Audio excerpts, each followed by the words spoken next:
Hello and welcome to another episode of Laptop Retrospective, and today we have something pretty unique, and that is a brand new laptop. I don't often get the opportunity to feature these on the channel, and this one I think is kind of unique. So this is from a company called Nimo. Now, Nimo is a startup company that's based in Delaware, USA. They're doing something kind of interesting. They're not manufacturing laptops domestically, but they are designing, apparently, and importing the laptops and then finishing the assembly process in the United States. And I don't know the extent of that assembly process. The one thing I do know is that they're adding storage and RAM afterwards, because you can configure these from the manufacturer with all sorts of different RAM and SSD configurations. I suspect that the chassis, like many companies, are being produced in a factory in China somewhere.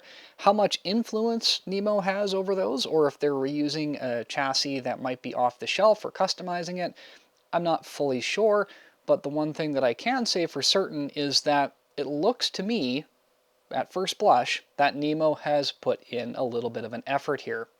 And what I mean by that is, I'll be honest, I didn't expect there to be branded packaging. Now, you might say, it's a box, what's the big deal? Well, it's the attention to detail, and it's pretty clear in my mind from the red accents on the logo and the information panel that we have on the side, which I'll show you shortly, that the company that they're trying to emulate, at least so far, is one that I think is worth chasing. Before we continue, I should state that Nimo did send this unit to me for the purposes of this review, so I'm not being financially compensated beyond receiving the product. My views and my opinions, as always, will remain my own. So if we switch over to the side camera, we can get a good look at this panel here. So this is the blue variant, and we can tell by the serial number, this is the N153B. And the 153 is a 15.6-inch device. We'll talk about the specifications once we get it out of the box. But this has a 512 gigabyte SSD and 32 gigs of RAM, so very well equipped. And it has an AMD Ryzen R5 6600H processor on the inside. Now, they lock down, and this does make sense, the choices of CPU to specific models, and then you buy the RAM and the SSDs on top of it as you like from their website. You can also buy these off of Best Buy as well, but I think buying from the manufacturer is a good go. We have Nimo branded security seal here, some information to contact their customer support line, and at the very bottom here, and I'll try and get this on camera, we can see made in China, but designed by Nimo in Delaware. And this one was manufactured on January 22nd, 2025. Let's go ahead and unbox this and see how things are looking on the inside. So to do that, we'll peel back the security seal. On the inside, we have the charger down one side, and then we have a series of foam pads protecting the laptop, one on the top, one on the bottom. I think that was the instruction manual that slid back in there. Pull that out, and we'll finish removing the device. Switching over to the other camera. Ooh, that feels weighty.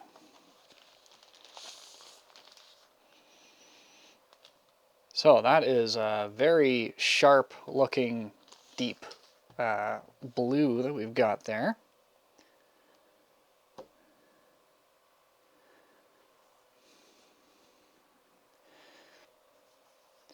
Now the chassis everywhere is plastic, no surprise at the price point. And speaking of the price point, these start at $320 US as the base, and you add RAM and storage on top of that. They come in 4 colors. They come in a gray, a blue, a silver, and then a red, although the red is kind of like a dark gray with a red lid. It's not like red throughout like the blue is, which is one of the reasons why I went with it. So they all come with this 15.6-inch display. It's a 1920 by 1080. As I mentioned earlier, their AMD R5 6600H maximum of 64 gigabytes of DDR5 RAM, and of course it's running AMD integrated Radeon graphics. We have a backlit keyboard, and this is a newer keyboard because it has the Copilot key over here. This is actually the very first laptop that I've seen on the channel with the Copilot key, by the way. I would be very curious to know about some of the opinions that you might have about that in the comments down below. We also have a fingerprint sensor, which is built into this very wide trackpad. And we have some tasteful branding here, which is etched into the plastic on the bezel and then, of course, on the lid. It's very understated. We can tell by looking at the keyboard that we're going for some D-shaped keys. They definitely have a clear breakpoint, decent travel. Very quiet. I do have to say that. Quieter than what I'm used to. There are a few attention to detail items here, like we do have this rubberized strip here at the top, which I'm guessing just helps keep the lid from getting crushed against itself here and hopefully reducing keyboard imprinting on the screen, which does happen over time. Up at the top of the display, we obviously have a microphone array and a cutout bezel for a camera. Now the camera is 2 megapixels. I don't know yet if it's 1080p or 720, but it does have a shutter that physically blocks the camera. We'll have to see if that's actually a hardware cut or hardware kill switch, or if it's just a piece of plastic that's obstructing the camera. Still better than having no privacy feature at all. And it is worth noting that this lies completely flat. That's always good to see, especially helps with durability over time. And we have a pretty stiff and responsive hinge for when we're placing it in several different positions. That is the basic walkthrough of the specifications. This device is about 4.4 pounds and at its thickest point I believe is 0.76 inches. Now they obviously have taken the opportunity to chamfer the edges of the device to make it thinner or feel thinner in the hands. And then they've also placed these rubberized strips at key points here, but they've also put these plastic ribs at key points as well, and I suspect that this is to reduce flexing of the chassis when it's on the desk if it's being pressed down. It may appear that we have 2 downward firing speakers, as we have some speaker grills here. We have what appears to be an intake here for the fans, and we can see along the back edge here that it's going to exhaust out the back. The only other thing that we need to do is clear down the accessories, and the charger is worth mentioning. So it comes with a white USB Type-C to USB Type-C cable, and that is because these ship from the factory with GAN chargers. And if you're not familiar with GAN chargers, they are very, very small and allow for really good power delivery. This one is rated up to 100 watts, I believe, and we have the one USB Type-C slot in here. Now, if this is delivering 100 watts, I sincerely doubt this laptop needs it. It's probably closer to 45 or 65 watts, which means that if they really wanted to, they probably could have installed a USB Type-A or an additional USB Type-C for charging your phone or other accessories along with the laptop. Bit of a nitpick, but just one thing that we can point out while we're here. Taking a look on the inside here, we have a dear valued customer card talking about the 2-year no worry warranty and 90-day free hassle return. There's a QR code where you can scan here to check the warranty status. So this tells us where the features of the laptop are, the functions, and it also tells us a bit more about the ports. So let's go ahead and actually talk about the ports right now, since I have the manual in front of me.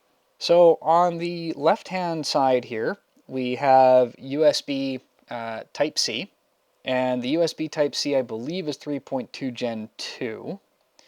And then we have just USB 3.0 for the A. we have HDMI, and then we have another USB Type-C port. Along the front and the back of the machine, we have absolutely nothing. And then on the right-hand side, we have a micro SD card slot, a Kensington lock slot, a headphone microphone combo jack, and two more USB, one 3.0 and one 2.0. You can tell the difference between one is black, the 2.0, and the 3.0 is, of course, blue. The next thing to do is actually going to be opening this thing up and taking a look at what we have on the inside. And to do that, we're going to put it under the document camera, and we're going to use the bag that it came in just to protect the finish on the bottom. So we've got that. We'll go ahead and flip this over, place it down here, just to, again, keep it nice and pristine.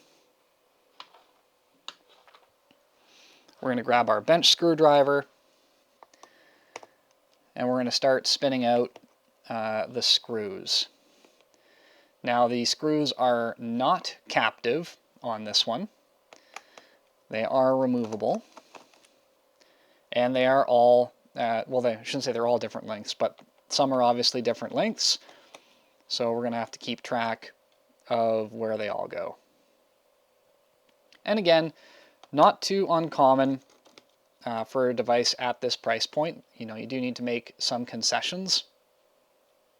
All right, with all of the screws out, we're going to start in this corner.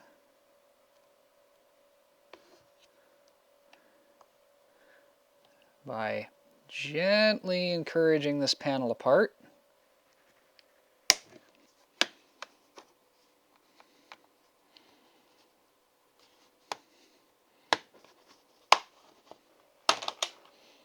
All right, that's not the easiest panel I've ever taken off. Let's take a look at what we can see. So the RAM here is DDR5 4800 megahertz. It's 2 sticks of 16, total of 32 here. We have a thermal pad here, which is covering a Western Digital SN740 NVMe, 512 SSD. Now on their website, I think they say that they generally use Kingston. Over here we have a Wi-Fi card, and it's been soldered to the board.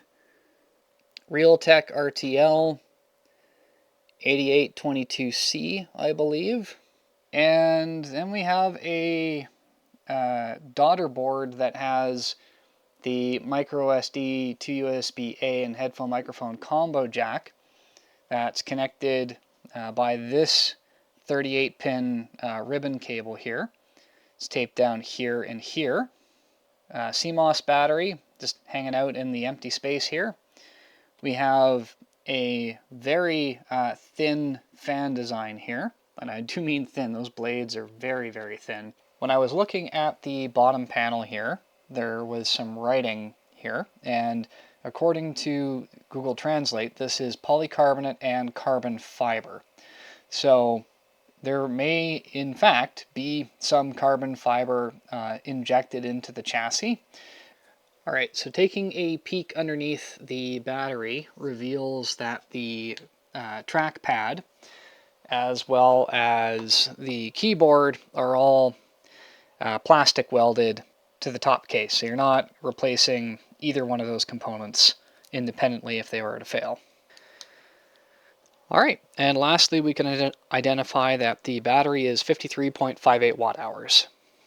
So with all that being said, let's put all of this back together, turn it on, get some boot times, and then I'll talk about what it was like to use.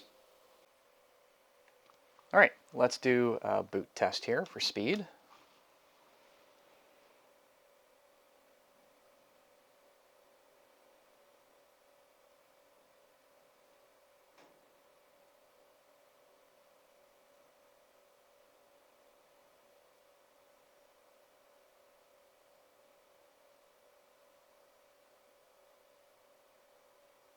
Alright, ladies and gentlemen, so I've been using this laptop now for about a week and a half, and I can draw some, I think, pretty concrete conclusions.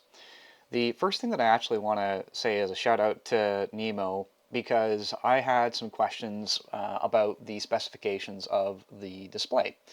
At the time that I unboxed it, I didn't know the specifications that I actually will have included previously on the text that you see earlier. And when I reached out and said, hey, can you tell me a bit more about the screen, they actually sent me the entire manufacturer's spec sheet for the display, all 65 pages of it. And you know what? I appreciate that level of transparency because I got the answers to all of my questions.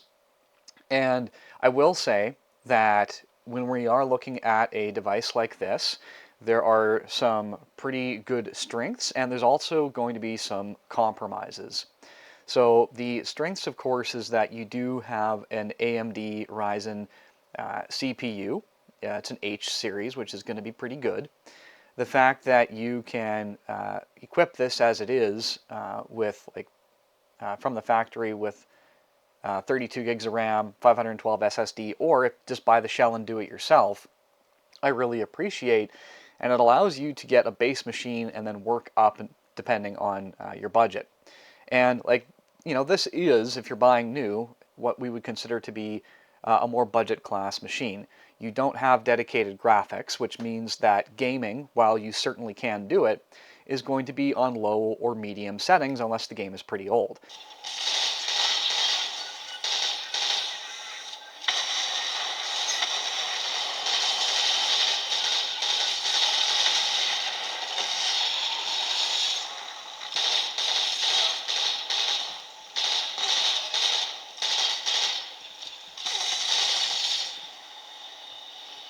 Like, it'll run Minecraft no problem, and that's with dynamite going off everywhere. I didn't experience any slowdown or stuttering when I did that. I ran the Final Fantasy XIV benchmark, did it on high settings first. Yeah, you probably could play it like that, but when you put it down to standard settings, it was obviously much, much smoother.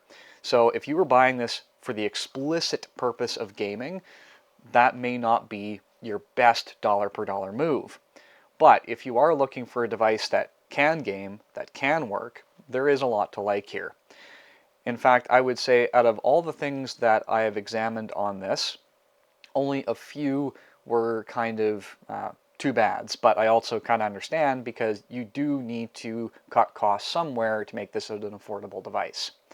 So the screen is probably one of the components that I was less excited about. It's got 45% color accuracy, about 300 nits, although it does have around a 1200 to 1 contrast ratio at its highest point.